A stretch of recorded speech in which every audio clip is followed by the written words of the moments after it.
Vamos a saludar a Lina Carrillo. Ella es promotora del Comité de Género de la Universidad de Antioquia. Ella es profesora de la Facultad de Ciencias Agrarias de la Universidad de Antioquia. Lina Carrillo, que digo que esté con nosotros aquí en Clickracia, el poder de la información a un clic. Bienvenida.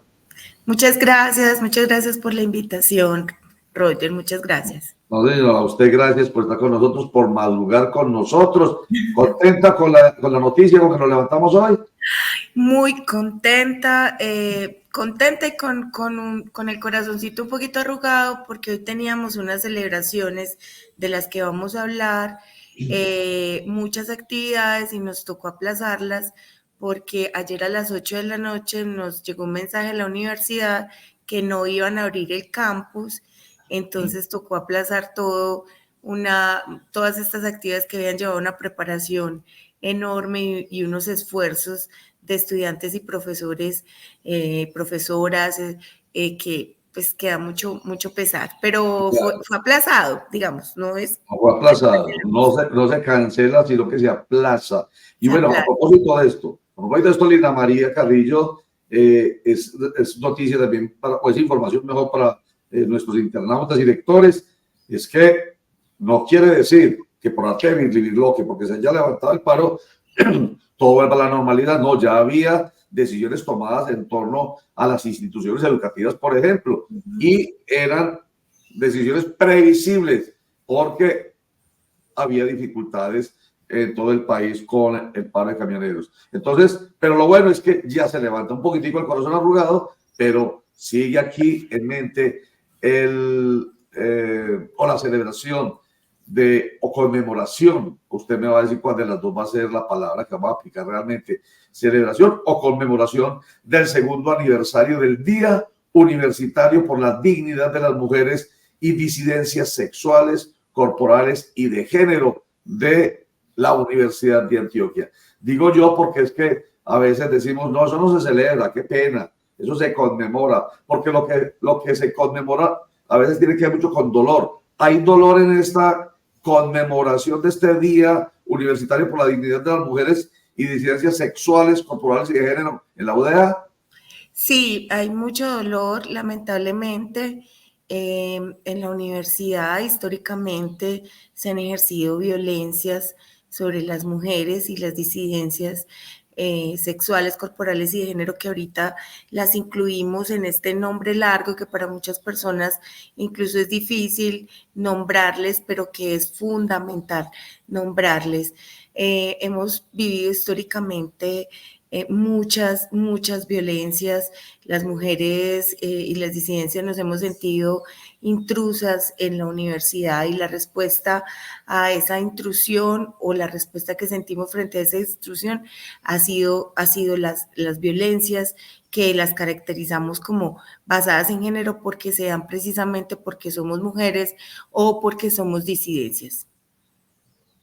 Porque son que, perdón, ahí se le perdió la palabra, porque que al final sufrimos esas violencias en razón de ser mujeres o en razón de ser disidentes. Ah, disidente, bueno, y allá querían llegar a esta expresión. ¿Qué significa, Lina María?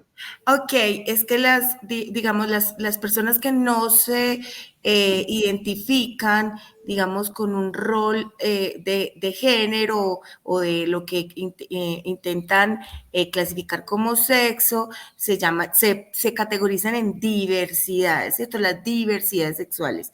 Los homosexuales, las personas trans, las personas no binarias.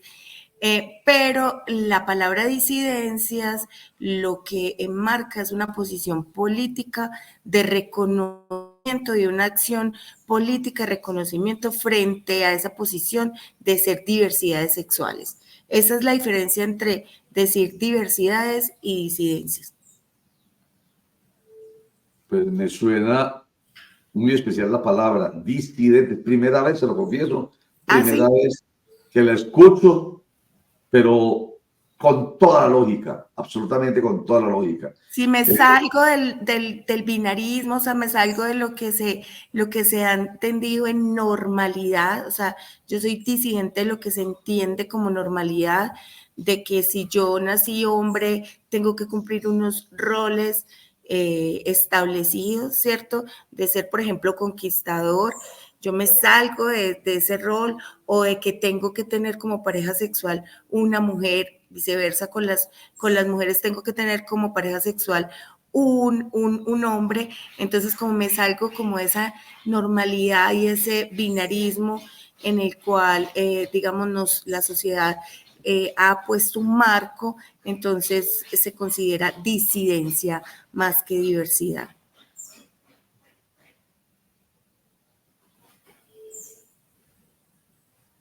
Lina, es que Roger iba a hacer un comentario. Hágale, Roger, tranquilo. El Está micrófono. en silencio. Un comentario cortico con la palabra que me ha generado un cierto impacto, pero es que me gusta por lógica y la seguiré utilizando, por supuesto, en adelante. Es que, como nosotros siempre hablamos en nuestro argot periodístico y en este contexto nuestro de violencia, hablamos siempre de la disidencia, de los disidentes en el contexto de la violencia, vuelvo y digo, de los grupos armados al margen de la ley, los disidentes de las FARC, y tiene toda la lógica. Son los que no están de acuerdo con el acuerdo. No hay un acuerdo, el grueso del grupo, en este caso, por ejemplo, las FARC, decidieron que iban a su decisión, pero los otros dicen no estamos de acuerdo. Entonces lo mismo pasa con el explicador que usted le está dando, Lina. Nosotros no estamos de acuerdo con lo que la naturaleza nos dio, puede ser de acuerdo con nuestra creencia o nuestro gusto. Nosotros tomamos otro camino, la disidencia. Muy bien, así me suena muy bien. Óigame, Javier, ¿bien pueda, Javier?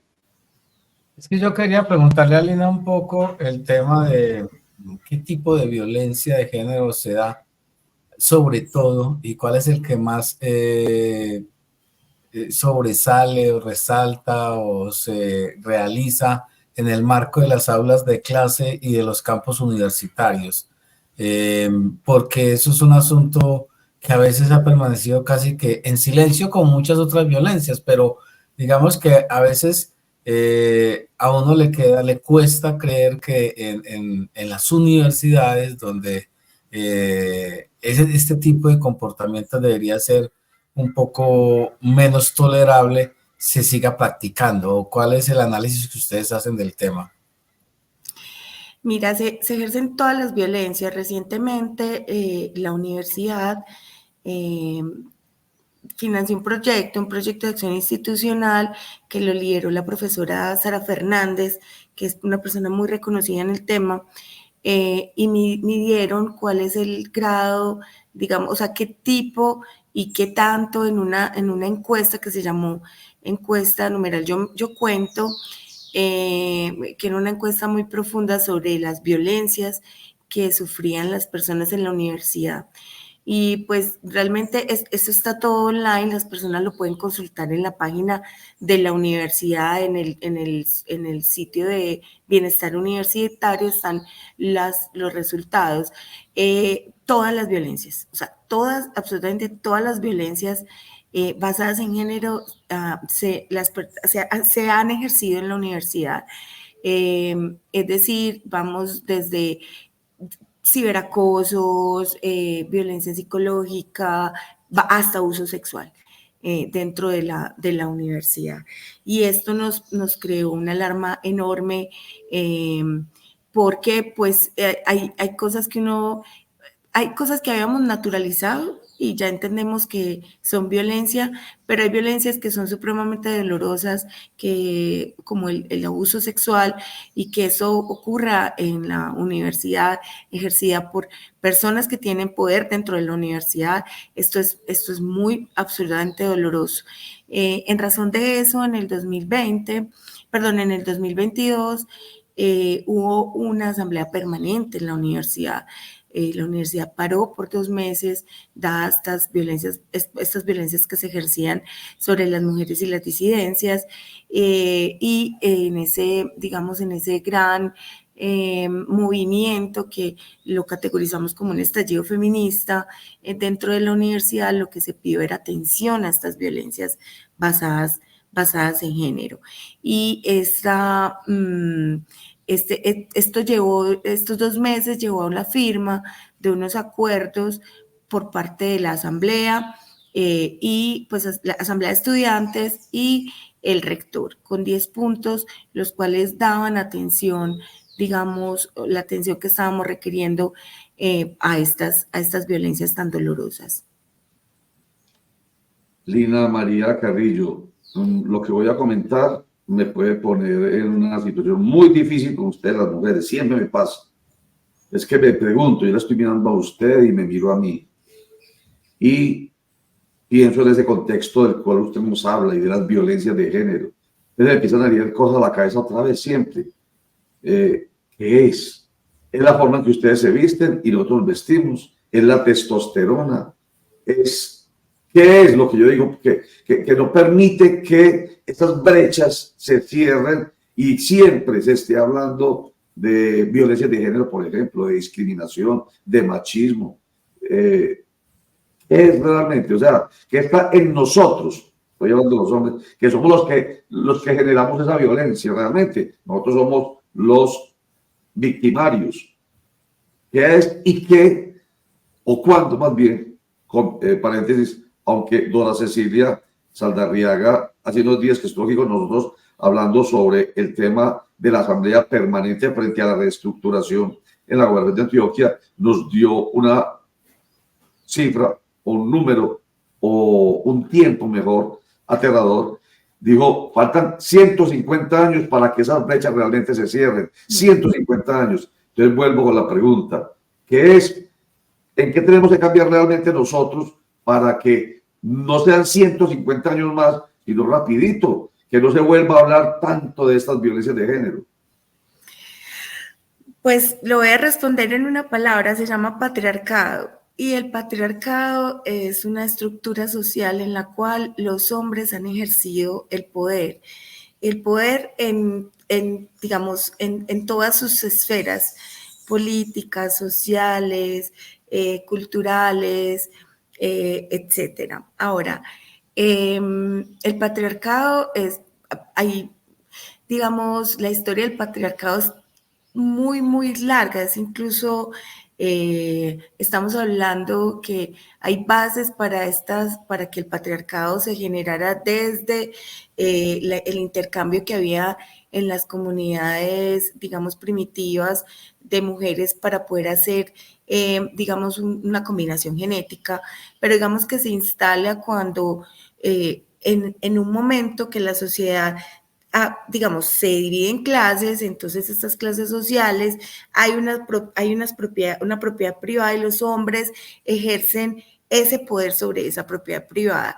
Y ahí se pierde algo que se llama el derecho materno. Voy a tratar de explicarlo sencillo, pero me excusan si no es así o si hay más preguntas.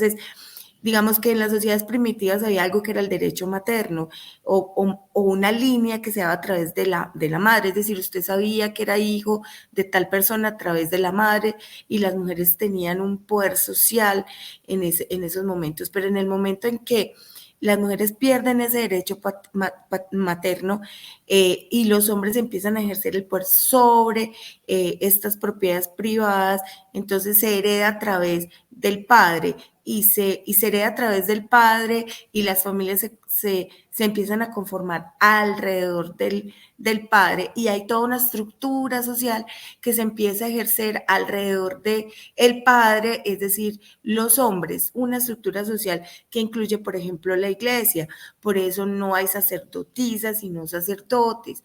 Por eso el poder político es ejercido en su absoluta gran mayoría en la historia de la humanidad por los hombres. Por eso el poder intelectual, es decir, quienes eran los grandes pensadores, son hombres, ¿cierto? Ahora nosotras como mujeres estamos desempolvando, más bien trayendo a la luz todas esas mujeres que también fueron científicas, que también que crearon o que dieron luces muy importantes en términos científicos, como por ejemplo, se me va el nombre en este momento, Hipatia Alejandría, fue muy importante para la física y las matemáticas y la astronomía, pero no se conocen, ¿cierto? Se conocen otros que son esos hombres. Ahora, toda esa estructura que ha ido evolucionando pues claro, ha creado unas condiciones culturales, unas costumbres para los hombres, y en realidad hay una autora que es Rita Segato que dice, los hombres también son víctimas de ese patriarcado, obliga a cumplir unos roles que tampoco son fáciles de cumplir. Por ejemplo, los hombres en esta época, creo que en todas, ha sido el proveedor, tiene que ser el proveedor.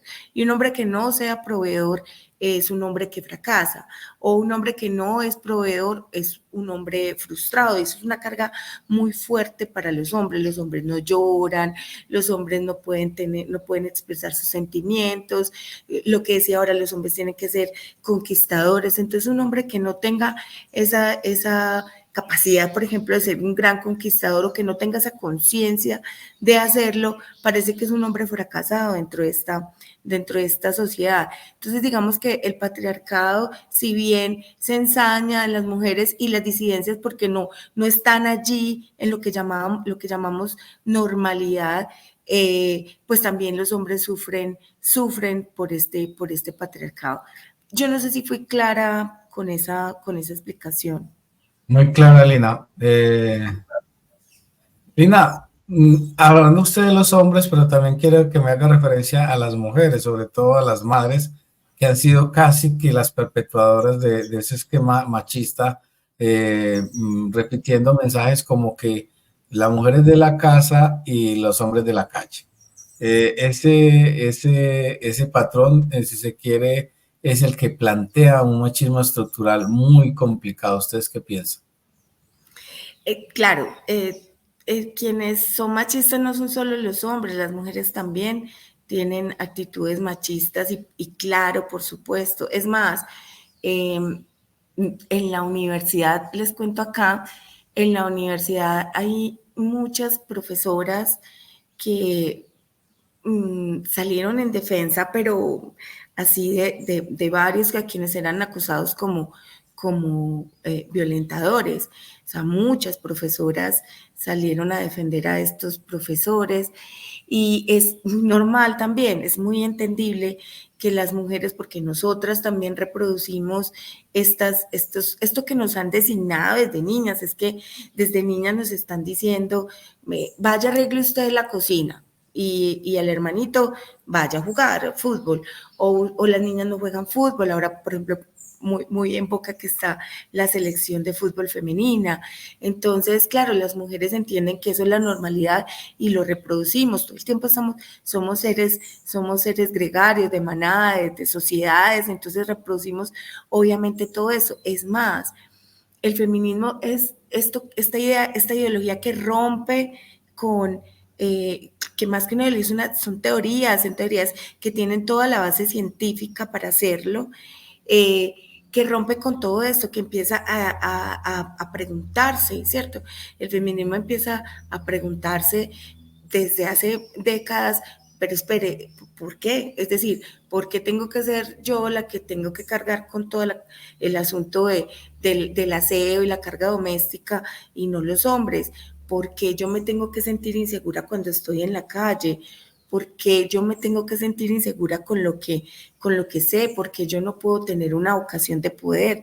Por ejemplo, un hombre que tiene vocación de poder, es decir, que quiere ocupar un cargo de poder, es un hombre que es líder, ¿cierto? Pero una mujer que quiere ocupar un puesto de poder es sospechosa, ¿cierto? Es brava. Cuando un hombre habla duro, es un hombre energético. Cuando una mujer habla duro, es histérica. Entonces, cuando nos hacemos, y esto atraviesa todo, esto atraviesa la ciencia. Por ejemplo, hay estudios muy bonitos sobre el infarto y cómo todo se hizo a través del estudio del corazón de los hombres y cómo las mujeres tienen sintomatologías diferentes. Entonces, muchas mujeres mueren, digamos, porque no se reconoce que es un infarto, porque la sintomatología es diferente al hombre. Toda la ciencia ha sido vista a través de ese lente de los hombres y las mujeres tenemos obviamente una fisiología diferente. Entonces, digamos que en razón de toda esta estructura, las mujeres fácilmente reproducimos estas costumbres, estas formas de relacionamiento, ¿cierto? Yo yo particularmente me costó mucho. A eso le llamamos, las feministas le llamamos ponerlo las lentes violeta, porque uno hasta que no entiende, no se pone como unos lentes y ve la realidad a través de eso, uno no entiende. Yo, o sea, yo me he dado cuenta de un montón de violencias que sufrí, que no sabía que las estaba sufriendo, pero también de violencias que yo reproduje y que sigo reproduciendo, que todo el tiempo tengo que estar, no, espere, ¿sí? Por ejemplo, muy típico en la casa, hace poquito yo le serví primero a mi papá y es una costumbre, ¿cierto? Eso lo reproduce uno inconscientemente, ¿sí? Es eso. Sí. Yo siempre hablo en términos de esperanza, con tantos problemas que hay sociales y en tanta necesidad de cambio. Siempre digo, ¿habrá esperanza? Y me pregunto entonces en torno a este tema, ¿habrá esperanza de que se cierre rápido, rápido digo yo, pues porque es que me quedé con la cifra de Dora Cecilia, de 150 años que todavía faltan para que se cierren esas brechas de desigualdad de género? Entonces, habrá esperanza. Y como usted ahorita nos habló del derecho de mujer, ¿no? Fue cuando cuando las sociedades eran no machistas, sino feministas. Me permite, hago la analogía. Todo era en torno a la mujer, ¿cierto?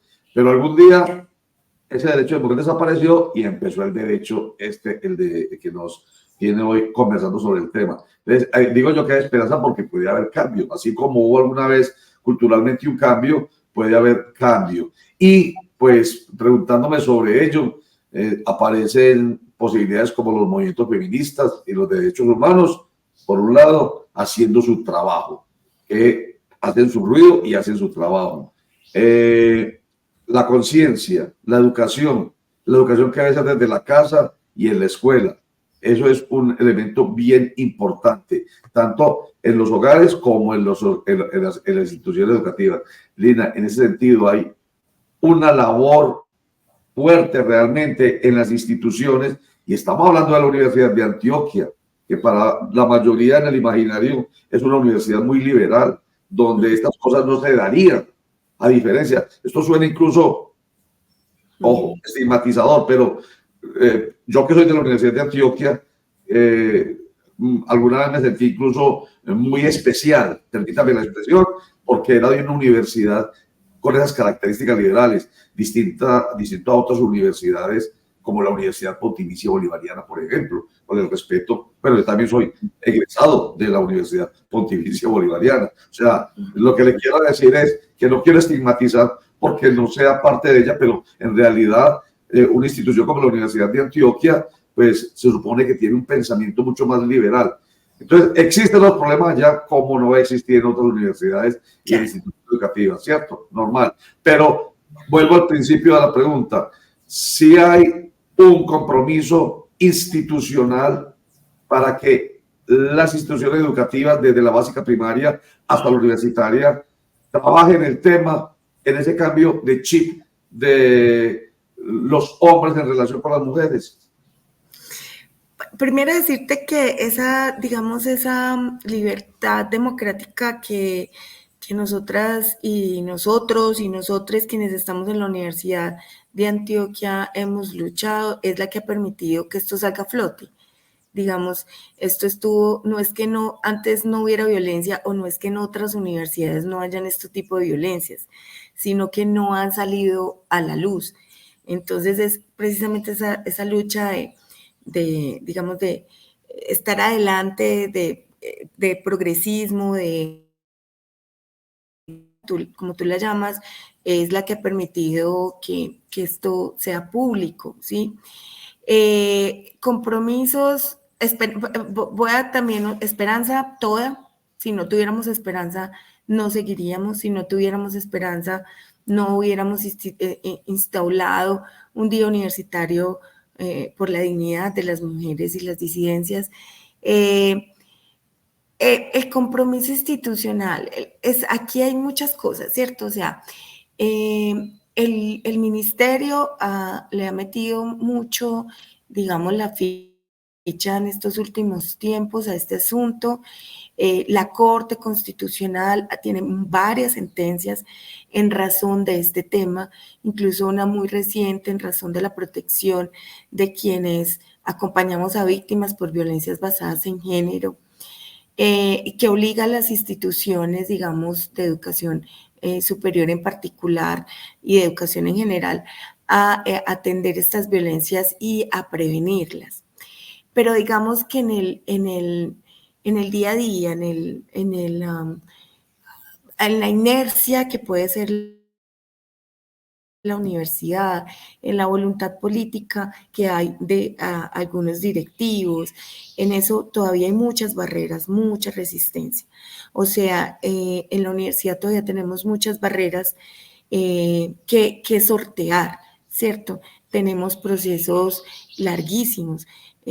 Digamos, le calculamos que a un proceso pueda durar 7 años y un proceso así, digamos, un estudiante ya se graduó, es decir, nunca pudo obtener justicia, nunca pudo obtener reparación como persona activa de la Universidad de Antioquia, ¿cierto? Hasta el momento, el viernes pasado tuvimos una noticia, pero pues no está muy confirmada, que hubo un sancionado, que es un estudiante. Pero llevamos 2 años después de toda esta reestructuración que se hizo, que repito, por eso tenemos el Día de la Dignidad de las Mujeres, porque celebramos como todo eso que ganamos, y sin embargo ganamos, por ejemplo, una unidad especial para la atención, bueno, es decir, una unidad especial en la unidad de asuntos disciplinares para que juzgara estas violencias, pero hasta el viernes no habíamos tenido ningún sancionado. Y solo hemos tenido sancionado en 2 años, que consideramos pues es muy poco, y consideramos que a la universidad le falta mucho. Podríamos hacer muchas más cosas desde, digamos, el movimiento, desde el Comité de Género, desde la Asamblea de Mujeres y Disidencias. Hemos hecho propuestas serias, estudiadas, académicas, con base para seguir avanzando en este tema, y hemos sentido en los últimos tiempos que no tenemos escucha, no hemos tenido escucha por parte de la administración de la universidad. Hace poco, de hecho, la universidad volvió a estar en asamblea permanente en razón de que lo que supone que habíamos conseguido no estaba funcionando, y no hubo escucha. No hubo escucha, se invitó al Consejo Superior, al rector, a las asambleas de estudiantes, y no asistieron. Es muy, muy, muy doloroso. Esta celebración de este día iba a tener un poco ese contexto de exigibilidad, exigiendo nuestros derechos, no porque nos hagan un favor, sino porque son esos derechos. Es la Universidad de Antioquia y las universidades y las instituciones de educación superior están en la obligación de garantizar los procesos sin revictimización por violencias basadas en género, y de garantizar espacios educativos sin este tipo de violencias. Lina, hablemos un poco ya de la formación de las mujeres en comparación con los hombres, es decir, hay en ese proceso pedagógico formativo ese tipo de violencia que es casi que invisible, ¿o no lo hay? Hay ese proceso formativo otra vez, no te entendí. En ese proceso formativo de enfoque de género, hay discriminación también. Cuando, Claro. cuando el profesor va a enseñar, para ponerlo en palabras más simples, hay un enfoque diferencial. Muchísimo, mucho. El trabajo con el profesorado tiene que ser muy profundo, porque pues claro, es que nosotros estamos inmersos en la sociedad y reproducimos eso, y para poder romperlo se necesita mucho trabajo de concientización, de educación. Claro, por decirles algo, en una pequeña encuesta que hicimos en mi facultad, las chicas sentían en general, y esto no es un asunto, que era más difícil que les dieran la palabra cuando la pedían que a un hombre. Por ejemplo, también en mi facultad que conozco como este tipo de roles, aunque en este momento la medicina veterinaria y se feminiza, es decir, ahora somos más mujeres las que entramos a medicina veterinaria, antes era muy masculina, pero digamos que aún permanece unos asuntos de roles de género en la práctica y en las áreas. Por ejemplo, se entiende más que los hombres van a estar en áreas como la ganadería, como las grandes especies, y las mujeres más en las pequeñas especies, que son más de un asunto de las mascotas pues como parte de una familia y entendiendo eso como en relación al cuidado. Pero claro, y en todas las facultades puedo mostrar cómo los profesores, digamos, en las aulas reproducen este tipo digamos, de violencias y cómo se educa a través también de esas violencias. No, pues ejemplos tengo muchos, que dan incluso, cuando uno está en clase y dice, bueno, para que me entiendan eso, les voy a dar un ejemplo. y son ejemplos que son absolutamente machistas, ¿sí? El asunto es que ahora hay una generación, esta nueva generación, es una generación que tiene mucha más conciencia en razón del género, y ya interpelan al profesorado por eso. Muchas y muchos no, porque de todas maneras el profesor ejerce una posición de poder. Pero sí, sin duda, se imparte una educación machista. Increíble que usted diga eso, increíble oír eso todavía, pero bueno, hay esperanza. Todavía se dice esta frase que es tan cliché, y es que usted está sentada en la nota, todavía.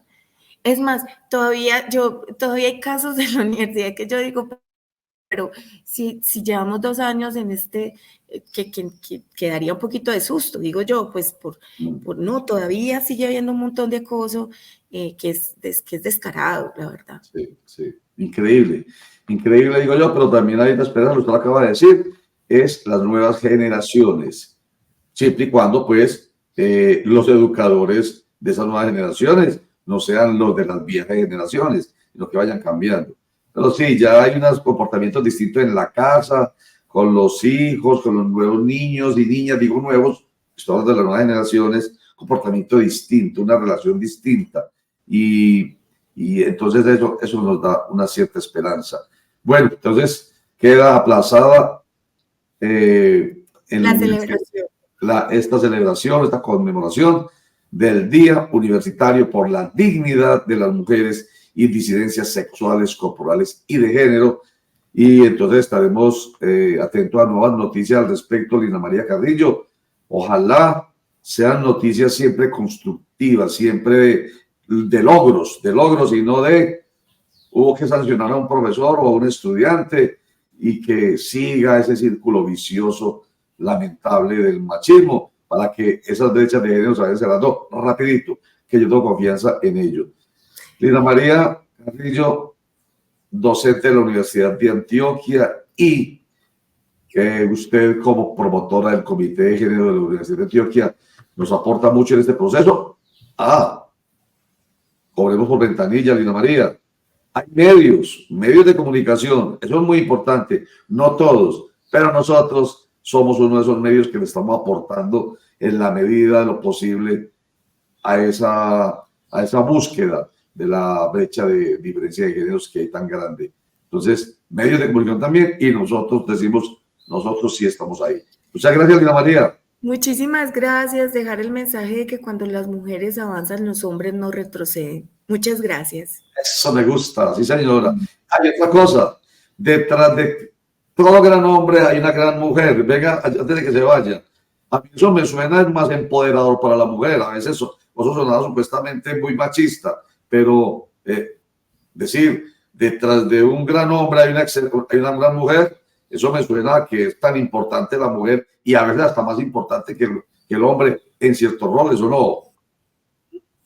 Sí, pero me gustaría mucho que lo pusiéramos al lado de un gran hombre y una gran mujer. Muy bien, porque usted recuerda yo no sé si eso fue cierto o no, con Michelle Obama y Obama, ¿recuerda? Y Barack Obama, que estaban en un restaurante y alguien que estaba ahí, que era mesero, se presenta y le dice, hola Michelle, y ella le dice, hola Richard, debe cualquier nombre, mucho gusto, y le dice Barack, ¿y quién es él, Michelle? Ah, fue novio mío. Entonces, ojalá no falle, que a veces con tantos chistes siempre me lo tiro al final, pero quiero llegar a donde es, a ver si me acuerdo bien. Y entonces Barack le dice, ah, ¿y ves, Michelle? Si no te hubieras casado conmigo, serías la esposa de un mesero. Y le dice Michelle, no, señor. Si él se hubiera casado conmigo, él sería presidente de la República. Exacto. Sí, entonces al lado, pongámoslo, al lado de un gran hombre hay una gran mujer. Así y al es. lado de una gran mujer, un gran hombre también, claro. Así es, excelente, excelente. Muchas gracias, Lina María Castillo, muy querida y mucha suerte. Hasta luego, muchísimas gracias por preocuparse por este tema y por aportar. Muchísimas gracias. Sí, con todo gusto, por supuesto que es un gusto muy, pero muy grande.